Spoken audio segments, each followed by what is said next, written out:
I'm David Moseley, the soybean specialist with the LSU Ag Center. I'm here today visiting with Mead and Marshall Hardwick. Why don't y'all introduce yourselves and talk a little bit about your operation? My name is Marshall Hardwick. My name is Mead Hardwick, obviously Marshall's brother.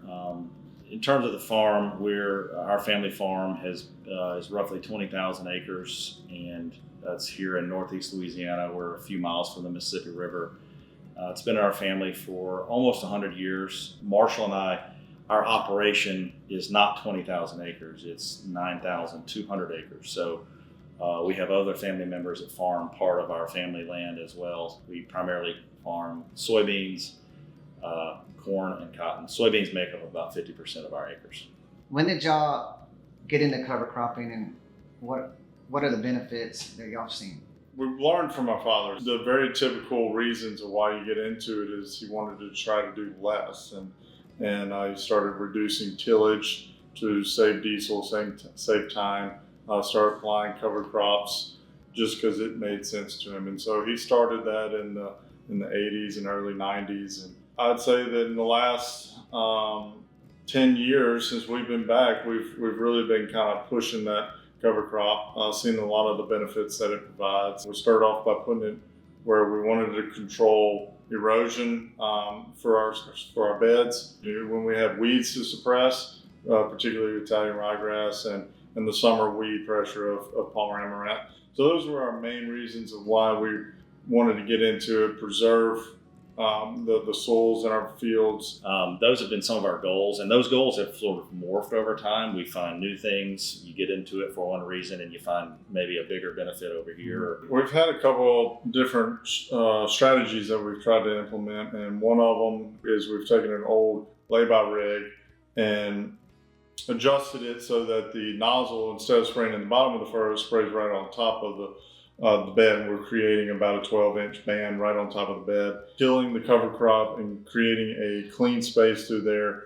But in the bottom of the furrows and the shoulders, we let go, and we've been letting it go to seed. We think that the seed, cover crop seed that's headed out has kind of protected the emerging soybeans as a little barrier, because the deer don't seem to like to stick their head down in that seed. But what percent of your fields would you say is under cover crop? Maybe 40% of our acres this year being cover crop. NRCS contracts certainly come into play when you get some cost share. I mean, this stuff's not free, it's not cheap, and it's got to be strategic. We would like to have every acre covered. We can't do that. So let's focus on, as Marshall was saying, some of our lighter soils. So all this stuff that's along the levee, closer to the river, is very sandy. It's hard to keep a bed together. David, it's like here, we raise crops on a bed. The Midwest doesn't do that. Why we do that with all the rainfall we get. So that's our biggest hedge against weather. One thing I saw on our project here is the Italian ryegrass suppression. Do you see if you apply less herbicides that can pay for some of the seed costs? Yeah, and it hasn't been on every field, but every field is different. But we've had certain fields where, and Dr. Leonard, who is our single consultant, we'll look at field by field and say, okay, unfortunately this field, we're gonna have to go with the normal pre-emergent program. But on this one, we've suppressed everything out there because the rye did such a great job. One thing that I learned y'all do is you plant a little bit less. Yeah, we've tried just about every different planting technique, and going out from in front of the bedder, after the bedder. We've actually drilled some, we've flown some on just on top of the ground. Kind of depends. So if we're putting cover crop out and then we're following behind with our bedder, so we're bedding it in, we usually go in maybe about 40 pounds. If we're going to bed up and then come back and put it out in front of the rain, we're usually going to 50 pounds or more. We've actually even flown some out in late season because it had gotten wet, ran out of time, but we wanted to put it out. We actually flew that on at about 75 to 80 pounds. We have coons that go on the back of our tractors, so they do a pretty good job of covering a lot of ground. And one caveat would be is that those three techniques are not all equal. I mean, putting it out in front of our hipping operation, that's best. It's going in the ground, it's incorporated, no doubt about it. Drilling it would even be better than that, but we can't cover the ground that we need to. So we've talked about cereal rye and oats. Do y'all do legumes?